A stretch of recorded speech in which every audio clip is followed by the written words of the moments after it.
रूठने वाले अगर इजाजत हो, ईद के रोज मिलने आ जाऊं। बरोज़ ईद सबके घर आते हैं मेहमान, कदमों को तेरे तरसती रही चौखट मेरी।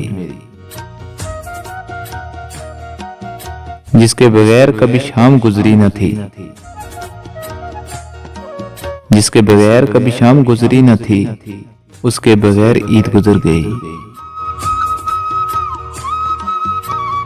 ईद मिलने जरूर आऊंगा, वादा करके मुकर गया कोई।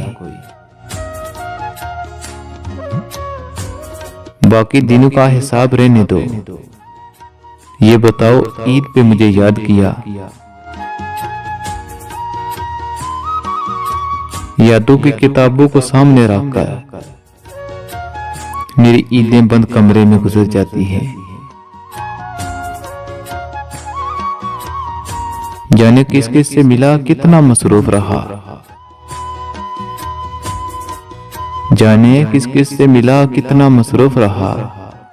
ईद पर उसने मुझे ईद मुबारक न कहा। यूं तेरी चाहतें संभाली हैं, जैसे ईदी हो मेरे बचपन की।